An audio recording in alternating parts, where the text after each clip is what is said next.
"Ma'am, step away from the gate, you're trespassing," I shouted. "That's standing my ground?" As the so-called HOA president Karen Simmons stood barely inches from the entrance to our ranch, already yelling into her phone like she'd discovered a body instead of a locked gate. "I'm calling 911. This is a violation of community rules. You're hiding something behind those gates," she snapped, wagging her finger at me like I was her kid who'd snuck an extra cookie. I just crossed my arms, raised an eyebrow, and said, "You're not allowed on my property, Karen. This is private land, and you know it." Did she flinch? Not a chance. "I'm the president of this neighborhood. I have the authority to inspect any property I think is violating our standards." I nearly laughed in her face. She acted like her little title gave her a badge and a gun. She turned away, barked into her phone. "Yes, operator. I'd like to report a suspicious man. He's being aggressive. I feel threatened." You know what she didn't realize? My wife Elena wasn't just watching from the porch. She'd been a detective for over 12 years, and she was already grabbing her badge and walking over. Karen's 911 call was about to blow up in her face, and when those sirens started wailing in the distance, I could see Karen's fake panic turn up to 11. But you probably want to know how this circus got started, right? Name's Tyler Hayes, 41, contractor by trade, stubborn by nature. We moved out here, me and Elena, to this so-called peaceful ranch-style neighborhood after decades of building homes for everyone but ourselves. 6 acres, fences, front gate, long dirt road up to the house. I didn't even know there was an HOA when I bought the place. Rookie mistake. The very first day before I even unloaded the truck, this woman comes strutting across the street, clipboard red lipstick, that bob haircut that looks like it could cut drywall. "You must be the new owner," she says with a smile that was more threat than welcome. "I'm Karen, HOA president. You'll need to paint that fence trim. Those hedges get rid of that satellite dish. Here's your welcome packet," and she shoves a 16-page pamphlet into my hands. At the time, I just thought, well, she's a little pushy, but probably means well. Turns out she ran this place like a miniature dictatorship. Elena wasn't around that first week, busy with a new undercover case downtown. She needed this place as much as I did Space Peace. A place to heal, after a couple cases that nearly broke her. For a while, everything was fine. We unpacked, cleaned out the barn, planted a vegetable garden. But Karen, she kept popping up warnings, suggestions, sometimes a measuring tape to see if my gate was too high for code. "She's obsessed," I told Elena one night on the porch. "She's power drunk," Elena replied, sipping her wine. "I can file a restraining order if she keeps it up." I laughed. She's always got her detective switch flipped on. Still, I tried being nice, thought maybe Karen was just lonely, bored. So I made the mistake of inviting her over for lemonade. She showed up with that clipboard, started jotting down the size of our shed, then told me my work truck was too ugly for the street. "Elena parks her cruiser here when she's home," I said. Karen sniffs. Law enforcement is different. I could tell she didn't like being challenged. From that point, she started escalating, walking. By slow taking photos, trying to peek into the barn. I installed cameras, but it didn't stop her. Then one Saturday morning, I'm out by the stables, Elena inside finishing some training, and Karen rolls up with some guy looked like a handyman. "We're doing a surprise inspection," she says. "There's no such thing," I said. "You're on the edge of trespassing. Leave." That's when she called 911. "This man is threatening me. He won't let us inspect. He's hiding something. I'm scared for my life." I couldn't believe it. She was standing there in pearls and flats, calling herself a victim. What she didn't count on was Elena walking up, badge around her neck, coffee in hand. "Elena Hayes, city detective, badge number 62841, she said, dead calm. "I just recorded everything you said to 911. You're filing a false police report."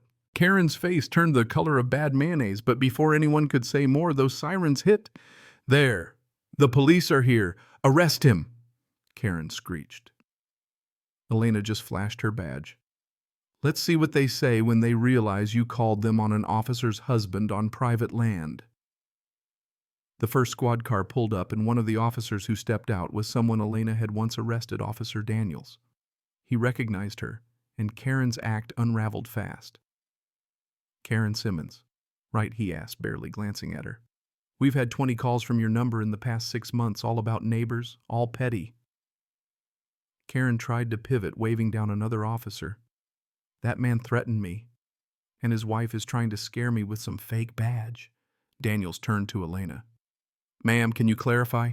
Detective Elena Hayes off duty. This woman trespassed on my property, brought an unauthorized inspector, then made a false report to 911. Elena stated, steady as stone. Karen's mouth flapped open. HOA rules say I can check Officer Claire. His partner cut her off. HOA rules are not law. This is private land. Karen sputtered. But he's hiding something. Why won't he let me in? Because you're a nosy neighbor who thinks she's a cop. I shot back. Daniels asked about Elena's recording. She played it. Suddenly, Karen tried a different tactic. We can talk about this. It was a misunderstanding. Daniels wasn't buying it. He turned to the handyman. Sir, your business here. She paid me $50 to walk the fence, said she'd report me if I didn't help. That's coercion and trespassing, not on your part, but hers. Karen started shaking. This is being blown out of proportion. I'm just doing my duty. You're about to be the former president, Elena said, and in a twist, Officer Claire returned. That was the district office. Karen also filed a complaint against animal control. Said you were housing dangerous, unregistered animals. Elena just stared. She's been building a case in her head this whole time. Karen tried to retreat, but Daniels wasn't done. We're issuing a trespassing citation and referring the false report to the county attorney. Before they could cuff her, Karen did the most Karen thing possible. She ran. Took off down the drive in heels like she had a rocket on. Elena cut her off at the barn, one word freeze. Karen stopped and Elena calmly cuffed her. You're under arrest for filing a false police report and trespassing. Karen Simmons, queen of the HOA, was led away in handcuffs. But here's the thing, this wasn't over. That evening we got an email from the HOA board, not just violation reports but recordings footage from inside our barn. Karen had been inside more than once, spying, even bugging us. Elena stood up, her cop instincts on full blast. She's been spying on us, she said. And if she recorded us without consent, that's more than trespass. That night, Elena started a real investigation. Turns out Karen had files, notes, even a project she called Operation Clean Sweep. Our names were at the top. By dawn, our kitchen looked like an evidence locker. What's Operation Clean Sweep? I asked. Means Karen wasn't acting alone, Elena said, scrolling through emails and maps. She'd logged 9 families, drones, audio notes, even a Phase 2 plan. It wasn't petty, it was stalking. We confronted Mr. Connors from the board, an old man shaking as he let us in. It was Karen's idea, he confessed. She wanted to get rid of anyone who didn't fit her perfect vision. They'd fabricate complaints, make people look like a danger, scare them out. Connors named 2 more, Marka and Blake. They'd all kept quiet, letting Karen run the show.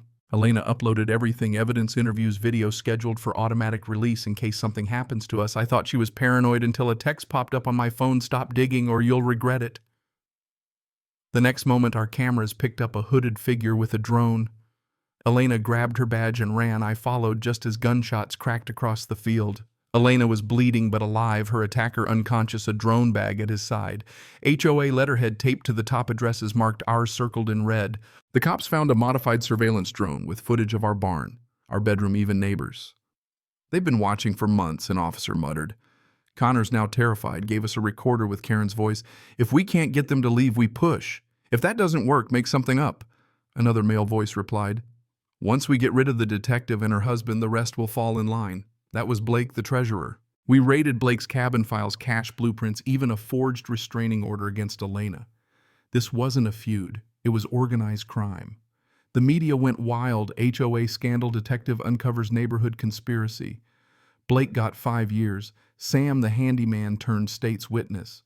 Karen took a deal for her full confession, 3 years.